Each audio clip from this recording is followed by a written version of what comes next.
องเด้อพี่น้องมาแกงหน่อไม้จ้าบัดนี้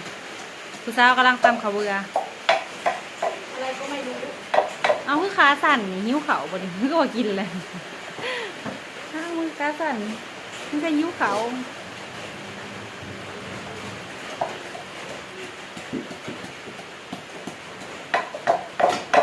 หน้าประแดกเลยลูกหน้าประแดกเนี่ย ตอนนี้เป็นเวลา2 โมงแล้วพี่น้องยังไม่ได้กินข้าว เราพื้นเลย ผ้ากับห้องหึ่มอยู่บรรยากาศเดี๋ยวสิให้พี่น้องเบิ่งอันข้างหลังบ้าน แล้วใครจะนู้นเหลือ ใช่ไปนั่งใครพอแหงฝนตกผ้ากับห้องหึ่มอยู่ บรรยากาศฝนตก บรรยากาศกับฝนตก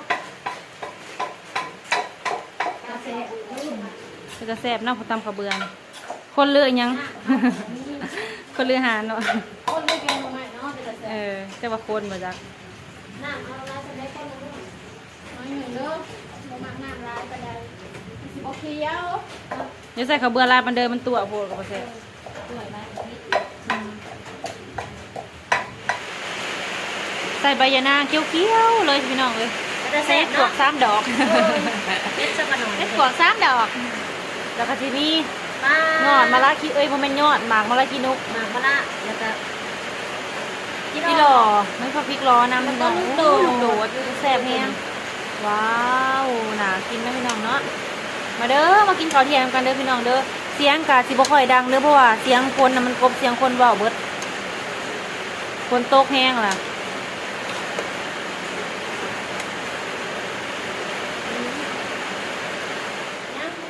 เขาใส่ประแดกแก่เลยใส่เขาจะใส่ประแดกตัวน้ำหนักใส่ประแดกตัวมาแล้วนะใส่หมดน้ำนะกองไหนแล้วประแดกไปไหนจะรีบบอกได้จะได้เริ่มตัวนี่ประแดกตัวประแดกตัวอย่างนั้นเขาโบกเขาเล่นกันแล้วลูก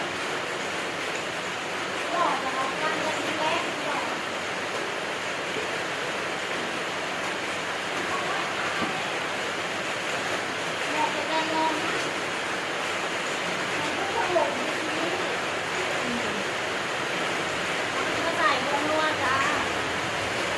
เสียงฝนดังๆพี่น้องเอ้ยไปเลยมันบ่มีไม้นะเข้าแบบ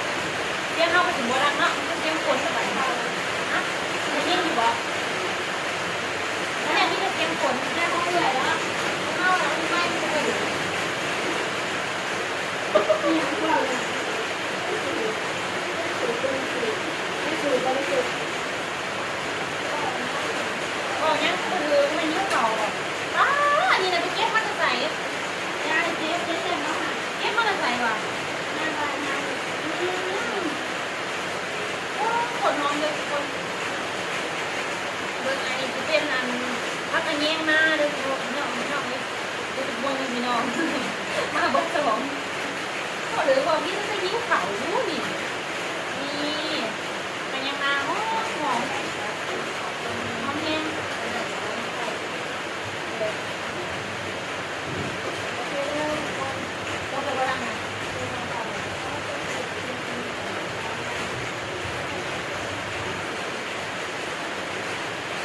หมอเดือดแล้วซิมเบิงจ้าเพราะไอ้เราพูดตรงนี้ไงวะก็เดือดเนี่ยที่รอห้าเนาะใส่น้อยหนึ่งเดี๋ยวไปขัวยิ่งแรงที่รอนะกำลังเดือดกำลังกดเลย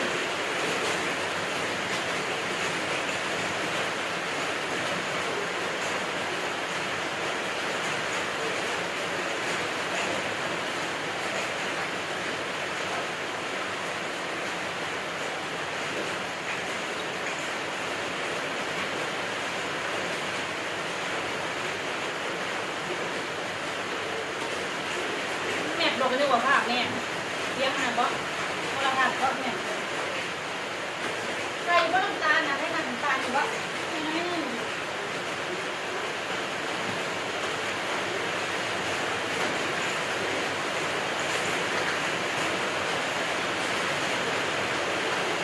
น้ำตาลน้อยหนึ่งจ้า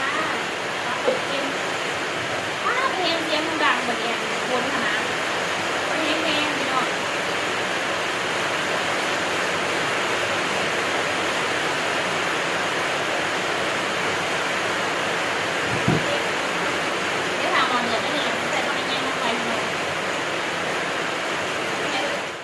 กแห้งแห้งแล้วก็อาจสิบ่แห้งไปได้แตบัดตัวจริงแห้งแห้งพี่น้องเลยเมื่อบ่ได้บัดนี้กลับบ้านบ่ได้อยู่งั้นนั่นเอื้อยอยู่งั้นเอื้อยปานีคนวันนี้ให้กินอยู่พี่คนเศร้าบ่ได้สะแทนอย่างสิเมื่อแกงหน่อไม้กันถ้าพี่น้องสิได้ยินเสียงสะแทนหรือบ่เว้ากันตอนแกงหน่อไม้ก็ได้เพราะว่าฝนเสียงดังแห้งมันอันนี้เด้มองเฮือนครัวมันเป็นนังกะสีเสียงมันกะสีดังเวลาฝนตกเขาก็ใส่ยันนั่นพักกระแยงเด้อพี่น้องเด้อกำลังสิเอายานาง พักกระแยงพอแยงนางหอมเอากระแยงนั่นน่ะเด็ดยังอ่ะเด็ดหยา แล้วบ่ได้เลือกเลย นี่เด็ดหยา แล้วบ่ได้ ก็ เลื บ อ อก ก็ละป้าหอมเด็ดบัดนี้กลิ่นทะลุจอเลยใส่ผักขะแยงลงไปสมหอมของบัด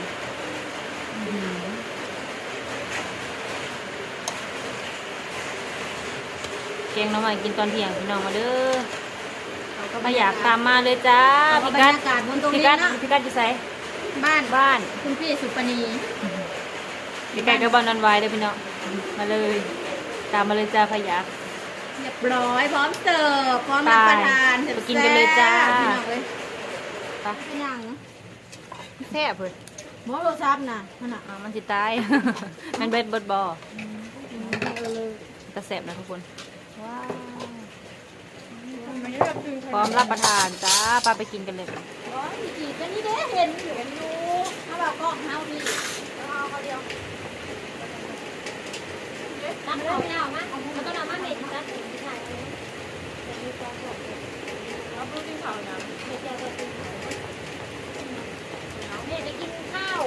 เจ้าเอาข้าวเจ้าไปที่นี่เลยคือข้าวเจ้าเอาไว้ข้าวเจ้าฝนตกจะกินข้าวเด้อ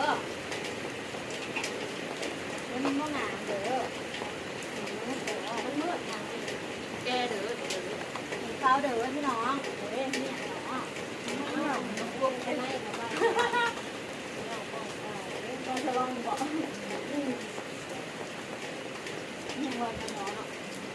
ล่างก็อยู่มือหน้าแม่ล่างสองมือแล้วก็แค่นั้น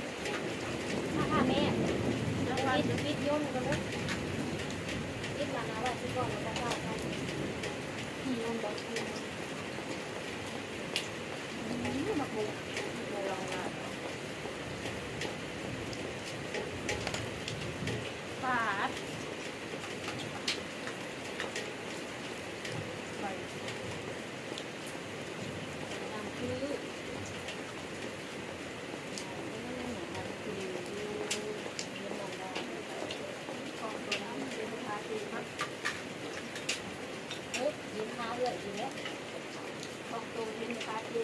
ตักไม้ได้ไหมขอบได้นะคะจี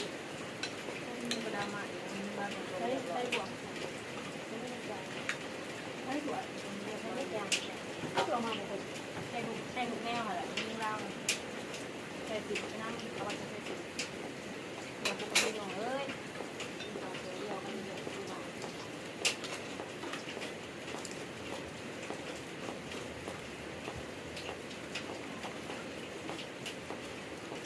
เขาบอกงั้นไง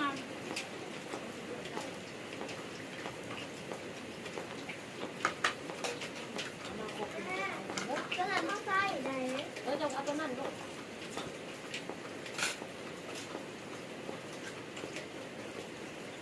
พอดี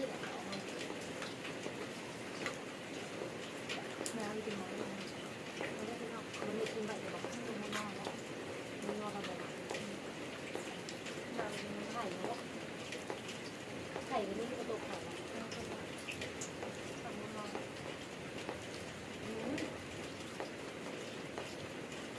อะไรแม่เขาไม่กินแน่ผักบกกี่โมงก็บริโภคมานั่งเหลือกัน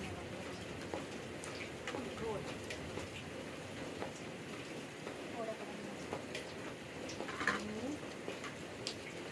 เคยที่ร้อนมันจะ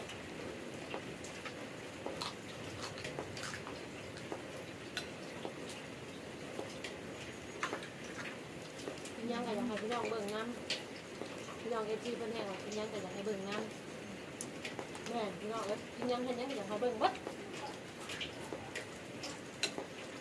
ต้องขอขอบคุณดีเขามารับชมดีเขามาเบิ่งคลิปด้วยเนาะเบิ่งไงเนี้ยกินยังกับเบิ่งโลดของกินบุรีกับเบิ่งโลดเนาะแก้งไม่กับเบิ่งโลด มันแรงน่าแซ่บ พี่น้องเพิ่นว่า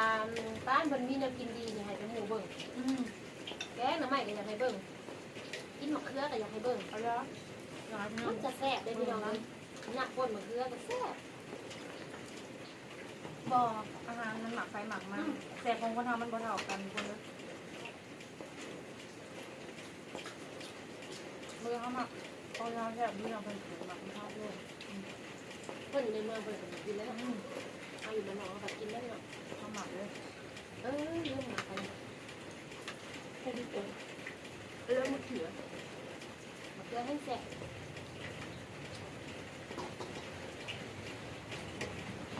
มาลุงพี่น้อง เลือกช่องข้าวได้ป่ะน้าต้องหลับบ๊ายบายจ้าพี่น้องพบกันมากินหนาเด้อ พอไม่ได้เบาเลย